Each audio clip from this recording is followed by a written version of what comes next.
All right, let's jump right in. We're living in this super digital world, right? But so much of our critical infrastructure is still running on old school tech. And today, we're going to look at a really clever research paper that found a way to tackle this problem head on. They taught an AI to read the analog world by first showing it a virtual one. It's pretty cool. Yeah, I'm talking about these things. They are literally everywhere. In power plants, factories, you name it. Any infrastructure that's been around for a while. They're kind of like the silent guardians of these critical systems, right? They measure everything from pressure to temperature. But here's the catch. Even though they're everywhere, trying to read and log all that data by hand, it's a massive, massive headache. And that really is the heart of the problem here. I mean, keeping an accurate record of these readings is absolutely essential, but the way we do it is just stuck in the past. It usually means some poor soul has to walk around facility-wide and literally write down the value from every single one of these dials. It's so slow, it's tedious, and you know what? It's super prone to human error. So, the obvious question, right? Why not just rip them all out and upgrade to shiny new digital sensors? Well, it's not that simple. For a lot of these older facilities, the cost is just astronomical. We're talking millions. And get this, even with digital systems, safety rules often still require a human to walk around and visually check the readings anyway, for redundancy. So we're kind of stuck in this really inefficient loop. Okay, so this seems like a perfect job for AI, for a computer vision. Just point a camera at the gauge, let an AI read it. Easy, right? Well, no. The big roadblock, the thing that stops this whole idea in its tracks, is data. To train a really good AI model, you need a ton of examples. And this really gets to the heart of it. Think about it like this. Training an AI is kind of like teaching a student. To become an expert, that student needs a huge textbook, right? With thousands of examples of every possible gauge and every possible condition, good light, bad light, from an angle, you name it. But for analog gauges, that textbook is, well, it's practically empty. You can't just waltz into a secure power plant and start snapping thousands of photos. It's a privacy and security nightmare. So with barely any data, the AI can't really learn. It just kind of memorizes the few pictures it has, and then the moment it sees something even slightly new in the real world, it completely fails. So, this is where the researchers got really creative. They took a step back and asked a pretty fascinating question. If real data is the problem, if it's the one thing holding this whole project back, What if you just don't use it at all? Yeah, it sounds a little crazy, I know, but this is where the genius of their whole approach really kicks in. Instead of hunting for scraps of real data, they just decided to make their own. They fired up Blender, the 3D modeling software, and they built a whole virtual world for the AI to train in. Seriously, think of it like an AI flight simulator. But instead of teaching a pilot how to handle turbulence, they were teaching an AI how to see. And we're not talking about just a handful of images here. They went all out. They generated a massive synthetic dataset of 12,000 unique, perfectly labeled images of gauges. They basically went from a data desert to a data oasis overnight. What's so brilliant about this is that he gave them total godlike control.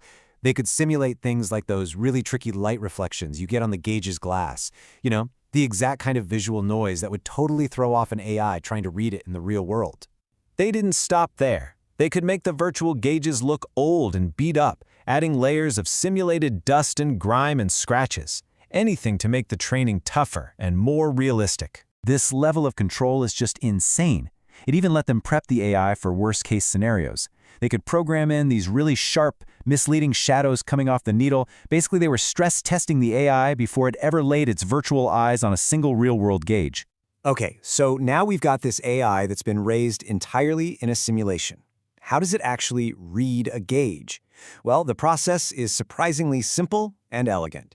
It really boils down to just two main steps. First, it has to find the important parts. And then second, once it knows where everything is, it pinpoints the actual reading. It's that simple. all right, so for step one, the AI does something called segmentation. You can think of it like it's color coding the image. It digitally paints everything that's part of the gauge one color, the needle another color, and just ignores the background. This way, it can focus only on what actually matters. Okay, then for step two, once it knows what it's looking at, it just needs to find three specific spots, three key landmarks: the 0 point on the dial, the max point on the dial, and the very tip of the needle. That's it. Once it has those three coordinates, a little high school geometry is all it needs to calculate the exact reading. Now, this all sounds fantastic in a lab, right? But here's the real test. The million-dollar question. Can an AI trained only on thousands of fake, computer-generated images, can it actually work in the messy, unpredictable real world?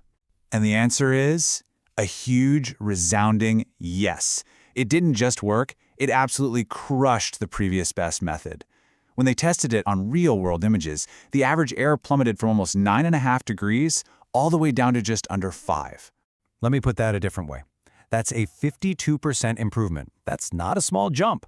The model that was trained in a video game, basically, didn't just work. It blew the doors off the previous state of the art. And this is where you see how robust this thing is. Remember all that virtual training, all the simulated reflections and dim lighting they threw at it? Well, when they tested it in those same tough conditions in the real world, it barely broke a sweat. The performance held up beautifully and the error rate stayed super low. That virtual training really paid off. In fact, check this out. When they took it out into the field and tested it on actual gauges in an industrial facility, I'm talking dusty, cracked, viewed from weird angles gauges, the model still read them with an error of less than 2% of the gauge's total range. That is absolutely accurate enough for real-world, practical use. So let's zoom out for a second. What does all this mean? Because this research, it's about way more than just a cool new way to read old dials. It really points to a much bigger idea about the future of AI. The big takeaway, the thing you should really remember, is the incredible power of what we call synthetic data. This whole project proves that we can solve real, tangible, physical world problems by training an AI entirely in a simulation. It's a way to completely sidestep those data bottlenecks that hold back AI progress in so many other areas, not just this one. And that kind of leaves us with a pretty mind-bending final thought, doesn't it? If we can teach an AI to read the technology of our past, all from inside a simulation, what else can we teach it to see for our future?